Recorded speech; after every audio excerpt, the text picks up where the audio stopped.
Hello and welcome back to Crafted by Corie. If you're new, I'm Corie.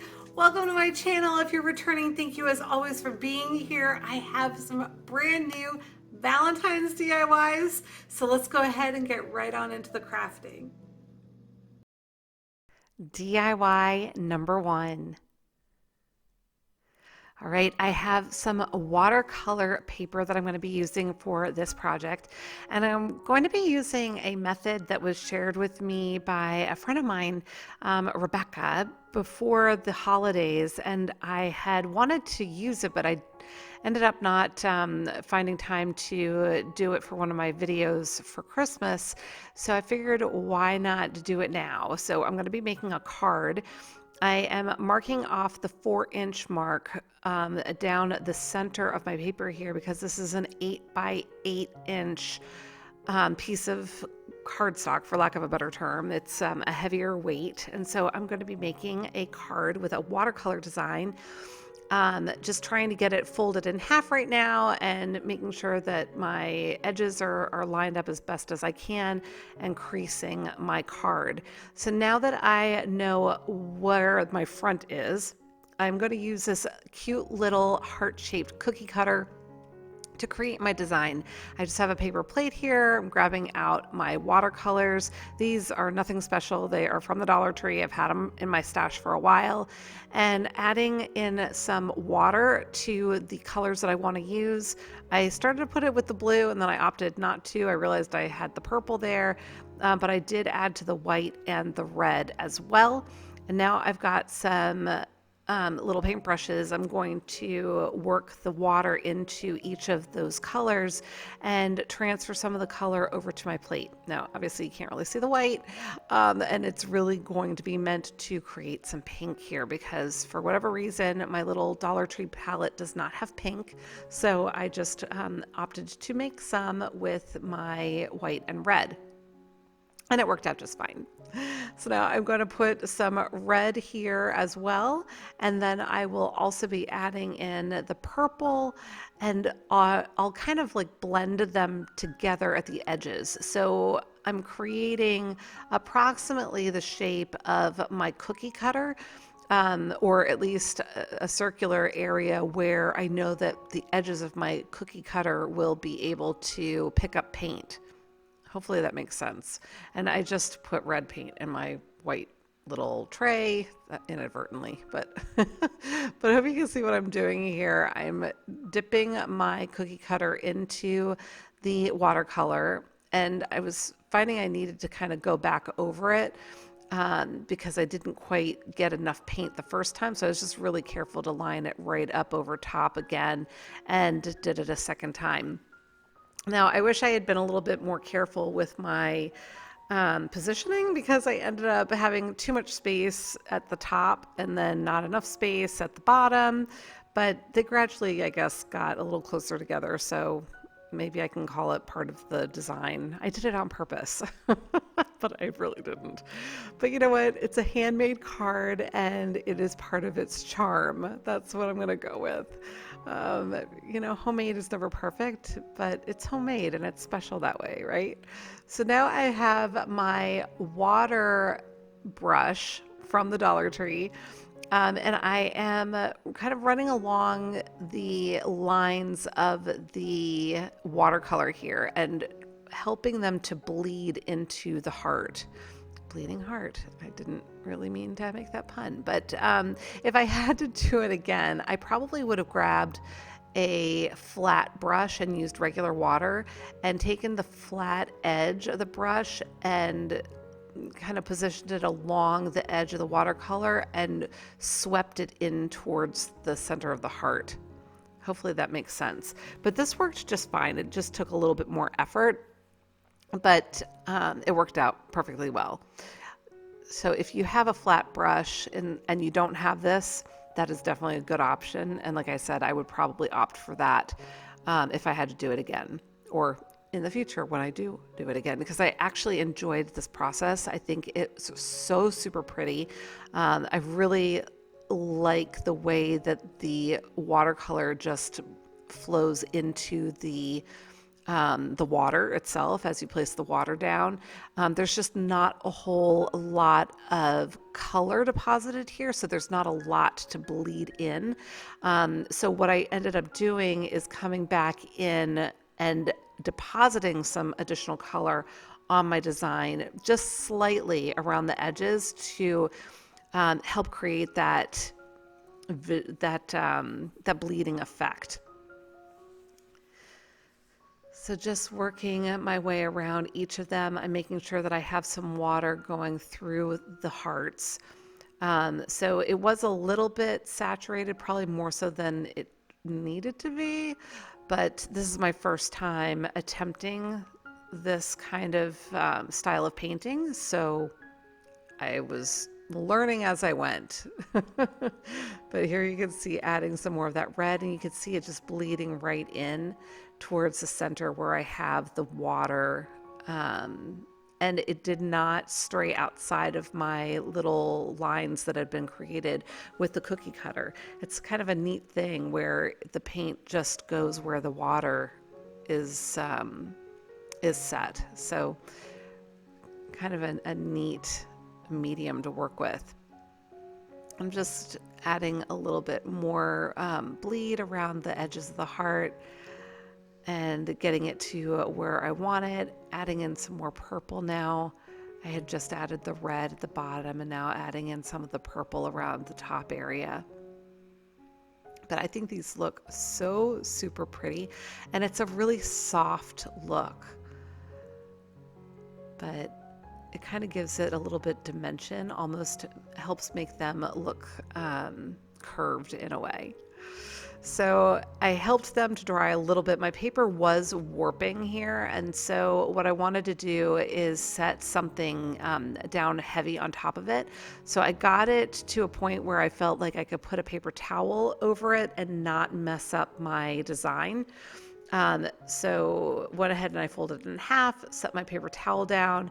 Now I'm going to grab a board to set down on top of it, and then I'll put something heavy on top of the board just to help the paper flatten out. I left it overnight, came back to it the next day. It's all set and it's nice and flat. And now I have these markers that my daughter was actually getting rid of, and I snagged them because, of course, anything craft related, I'm gonna take if I can get my hands on it, if it's no longer of use for someone else. But this is a dual-ended marker, and it's this end has the chisel kind of end to it. I feel like I'm not making sense. But I was thinking I could try to do like a calligraphy style font with it. I think it was probably the way I was holding the marker. It wasn't working out for me. So I tried a few more times, and when I did get it to go well, it was just way thicker for the wider part of the font than I liked. So I opted not to use that for this.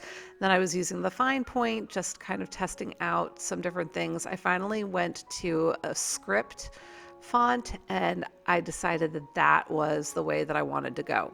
Now, please keep in mind that I do speed this up about 2.5 times. I am going much slower than it appears. This is not my handwriting, you guys. This is me drawing the letters like I would draw a picture. I'm taking my time, I'm thinking about the shape of every single letter, and I am drawing it the way that I want it to appear. So hopefully that it kind of helps you.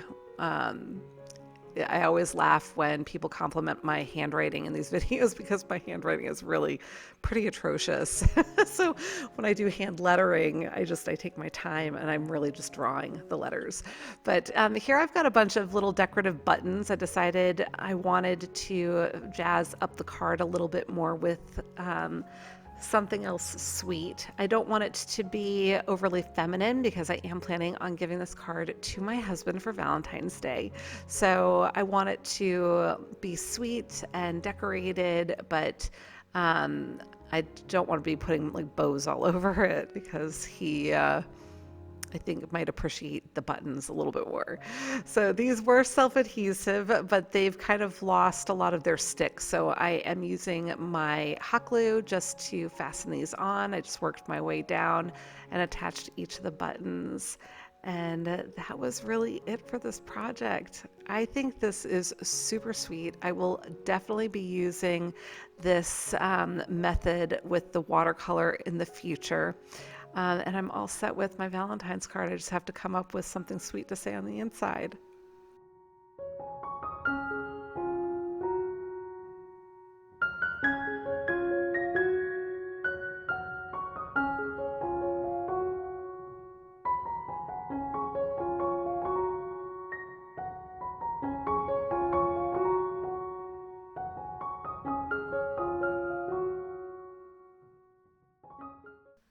DIY number 2. Okay, I have that cookie cutter again. We're going to be using it for a paint pouring project. So I have a bunch of my Arteza acrylic paints. I'm going to try to remember all these colors so I can tell you exactly what I'm using. Most of these are pearl paints, which is like a metallic. Well, I guess it's more like a pearlized. They look a little metallic to me, but this is my titanium white. I'm going to be using titanium white is going to have the most amount of paint. So I'm probably going to be using about twice as much white as everything else. That is the pearl lilac. And if you see other little hands helping me there, Elena is here helping out with this project. She's home for the winter break and wanted to craft with me. And it was really nice to have her company while I was working on these projects and getting to catch up with her a little bit. And I'm just really happy to have her home for a little bit. But the other colors that I'm using here, this is the royal purple, the other bronze color. Oh, and that's my Floetrol. I'm going to be adding this into each of my paint colors. I'm doing about a 1:4 ratio with each of these, and then I'll just get them stirred up really well. So it was the royal purple. That bronze color is called copper gold. I totally missed what that last one was, but I will make sure that I tell you the colors as we see them here, so that again, you know exactly what it is that I'm using. Now with the white, I ended up filling this a little bit more than I should have, and as a result, when I stirred this up, I was not quite, I didn't realize it at the time, but I didn't quite get all of the paint stirred into it. So you're going to see later on me adding a little bit more Floetrol to the remaining paint in the bottom of my cup. But at any rate, I went ahead and got all of those stirred up, and once they were all completely stirred, I was just checking for the consistency, make sure that they were going to be the right thickness, I guess is a good way to put it, so that they were going to be able to pour properly. So now I'm getting my little canvas set up. This is just from the Dollar Tree. And I'm going to go ahead and apply some of my titanium white just to have a base coat. Now, if I had to do this over again, I would not do it this way. I would go to my next step first, and then before I started removing the cookie cutter, I would put like a pool of paint around it. And the reason for that is that my paint ended up going a little bit underneath this white coat. You're going to see in a second what I'm going to be doing. But it just ended up hiding some of the color. It turned out fine in the end because I ended up doing other things. And actually it turned out with a pretty neat design in the end.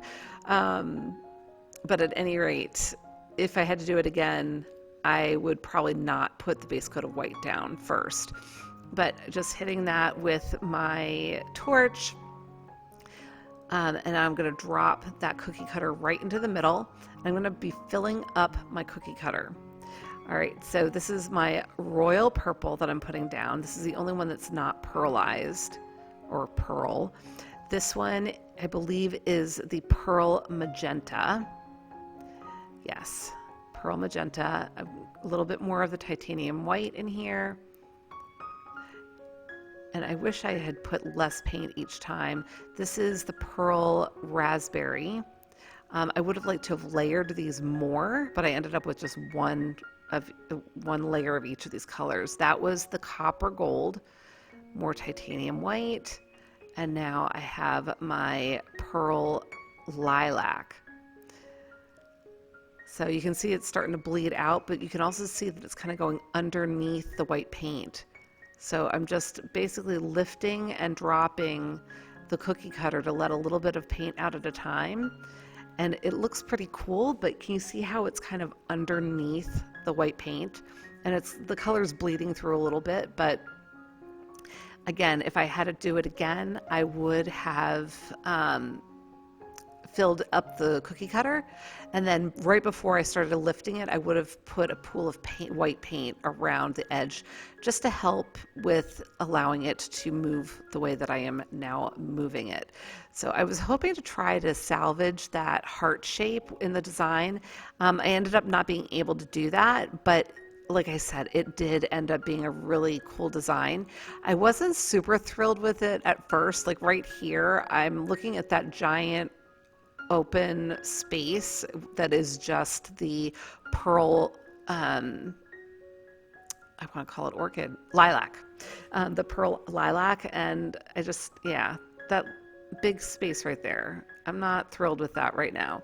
I love the top part of this with all of the colors that are flowing there, and the very bottom left corner is really cool too, but that middle section was really kind of bugging me.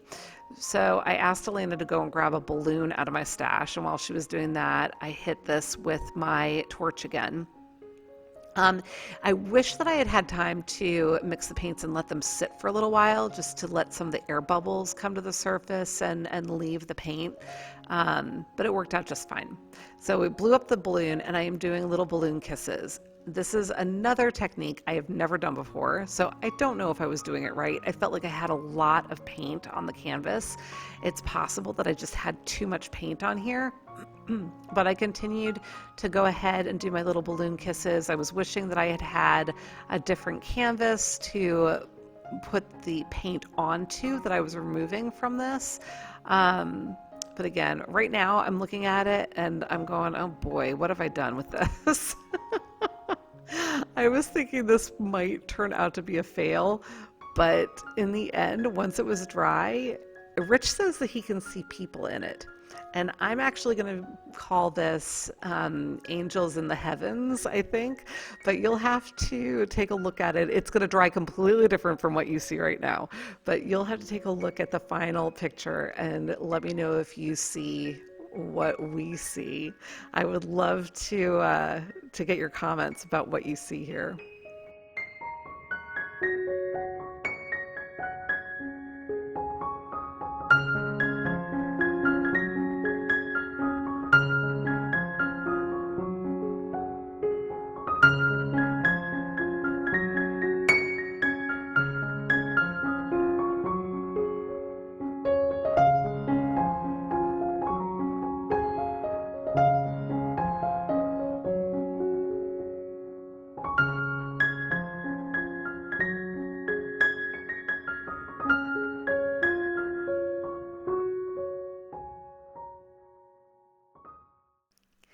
DIY number 3.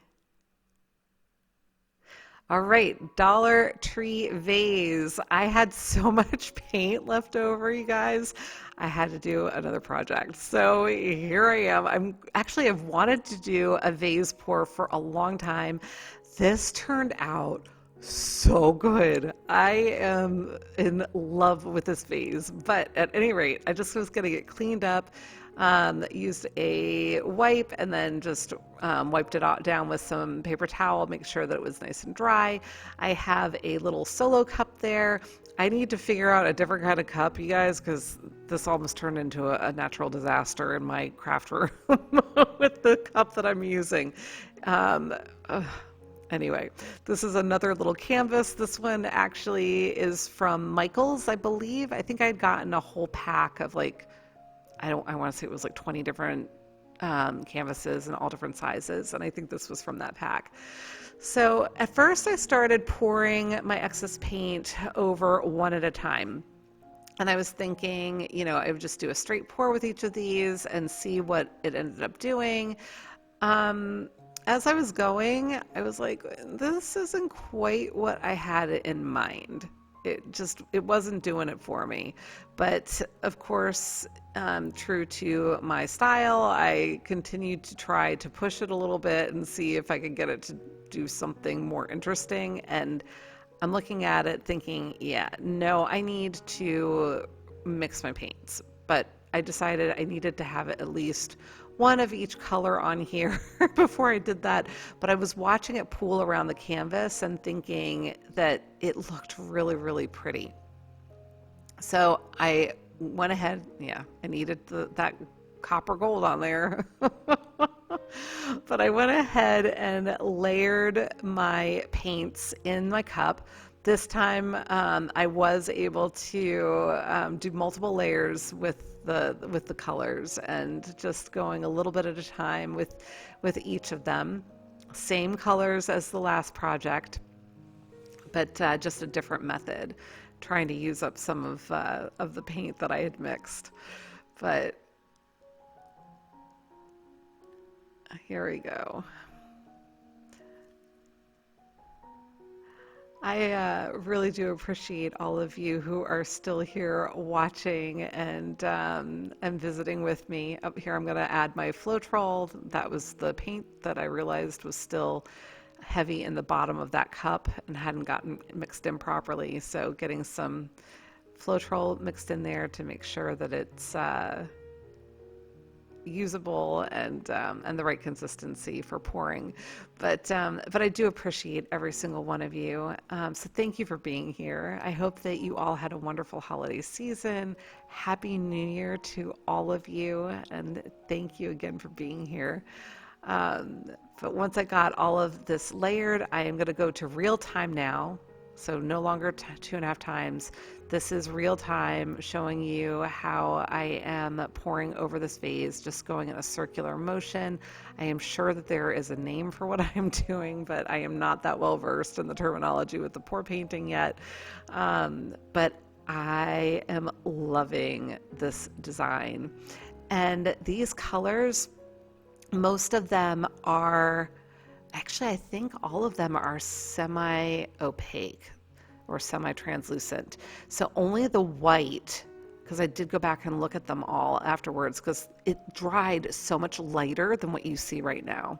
I was amazed at the difference, but only the white was completely opaque. Everything else was like the half opaque symbol on the little containers.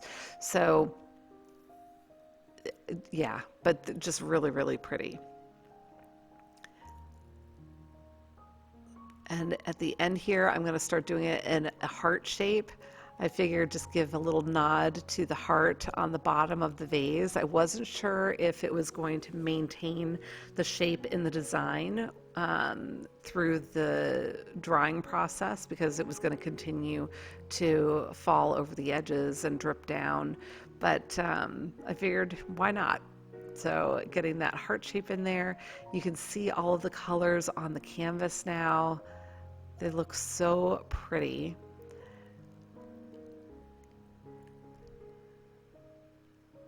Just getting the last of the paint on there. And now I'm going to let it continue to flow for a little bit, because all of the paint that's falling down off of the vase, I want to be able to use it on the canvas.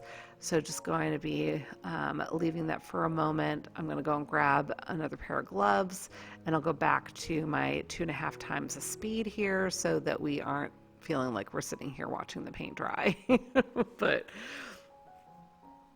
I am just right now thinking about where I'm going to set this to dry. I end up just putting it to the left of my work surface here, so you're going to kind of see other things while I'm working on the canvas, or see the surface that I placed it on. But this is where I almost had an issue. So I'm wiping the drips along the bottom, and now I'm trying to grab a hold of this cup, and it was so slippery, you guys. I was afraid I was going to knock that vase right off of there. But with Elena's help, I managed. This is what it ended up looking like after it was all dry. Look at that. It's absolutely gorgeous. But isn't it completely different than what you just saw? It's amazing how the paint's dry. So now I'm trying to decide whether I put a gloss coat over this or if I leave it more of a pearlized matte tone. I would love to get your thoughts on that, and let me know what you think of this one.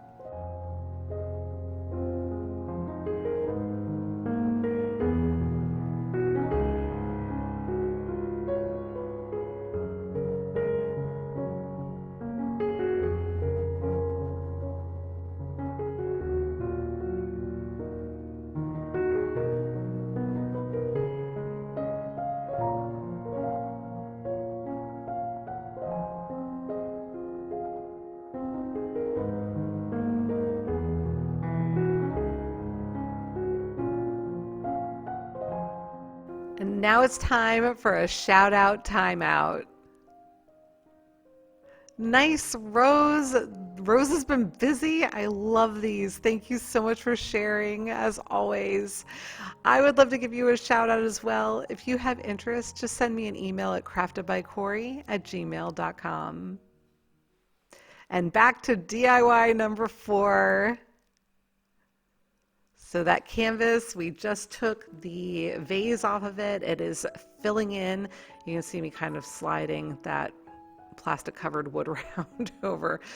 I need to clean up my craft room. That's what it boils down to. I have no space for anything right now. But so now I'm going to go ahead and start moving the paint. This is sped up again 2.5 times.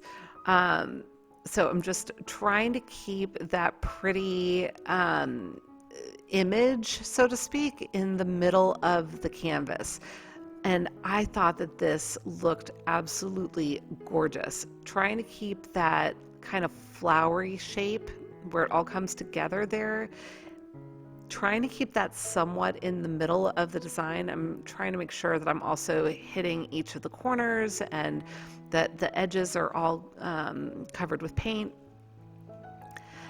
And then apparently where I set this down to dry, which actually is on a part of my crafting surface, it's apparently not completely level, because when I came down the next day to check on it, most of the paint had run off on just one side. I was so bummed because I actually ended up losing the part of this that I absolutely loved. So you can see how pretty the design is here. It's still nice, but it's not quite what it was. So the next day, and this is still a little bit wet, so I'm being very careful with it here, but this is what I ended up with. And you can see it all flowed kind of off the bottom of the thing there.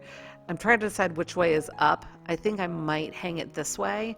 Again, would love your thoughts on this. It's still pretty, but it's just not nearly as interesting as I thought it was before. But let me know what you think.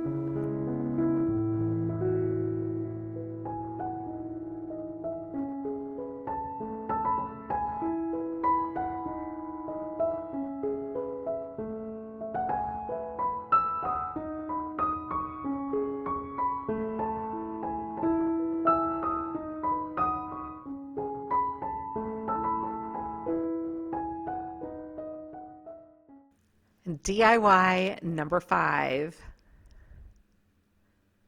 Would you believe I still am not done with the paint? So one more project with the paint pouring, but a very different project than what we did the last couple. So I have all my paint layered, and I have this wood heart from the Dollar Tree. I'm going to go ahead and take the hanger off of it. And as you can see, I still have the same silicone mat here with all of the paint all over it. My thought was the silicone or the paint does not stick to the silicone mat. It doesn't. So you can peel it right off once it's dry. But I thought, you know, it's so pretty, the paint that's on there. Maybe I'll just dip the back side of this into the paint and let that be the design for the back. I wasn't sure how it was going to turn out. it could have been a complete mottled mess. Spoiler alert, I thought it was really pretty in the end. If I had to do it again, I would have actually dipped all of the sides in it too. And then I would have set it down on my giant push pins to keep it up off of the surface of the table, of the silicone mat, while I was doing the pouring that I'm doing right now. It's kind of going in a heart shape again, kind of like all over the surface, and now I'm going to make sure I get the sides.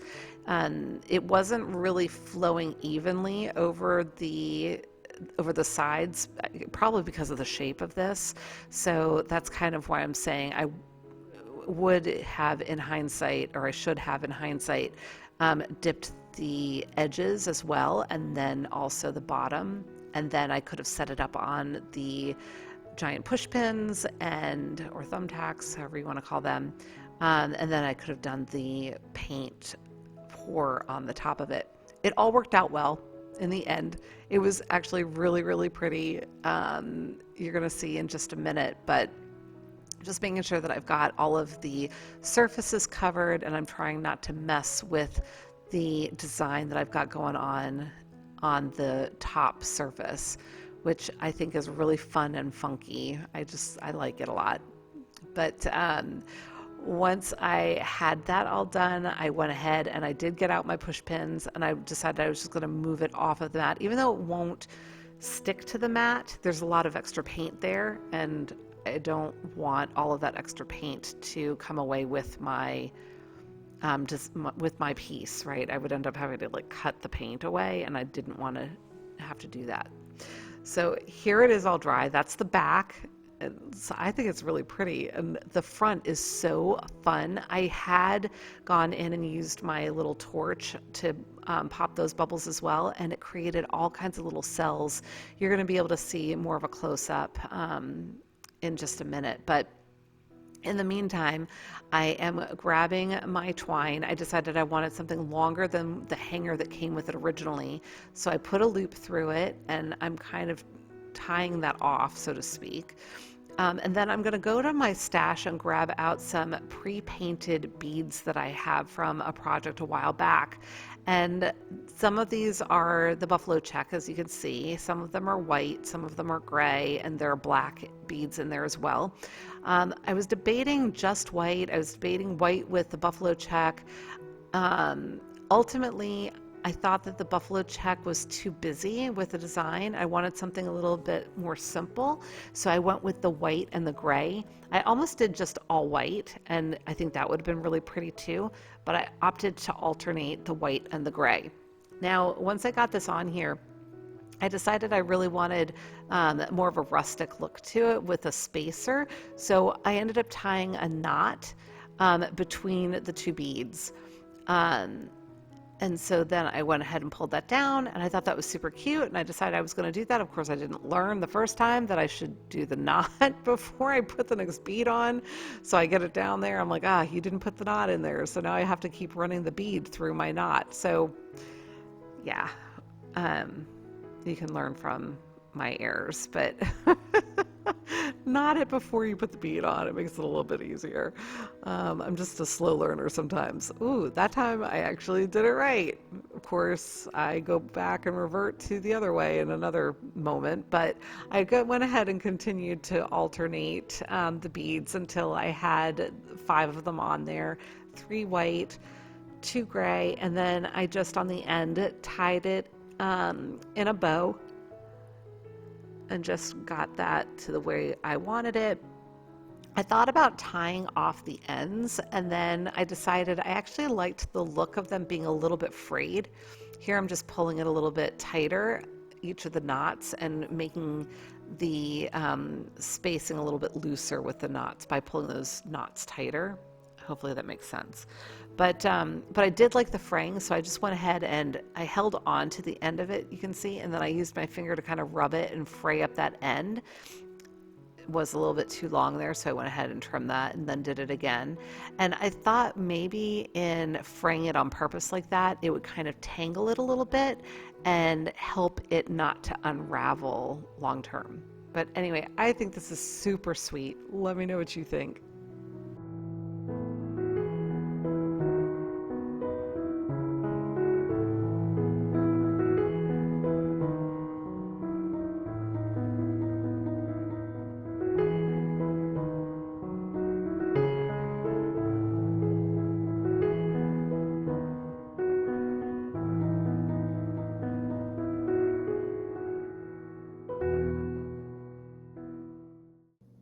Okay, everybody, that's it for today. I hope that you enjoyed the projects. If you did, please remember to give me a big thumbs up.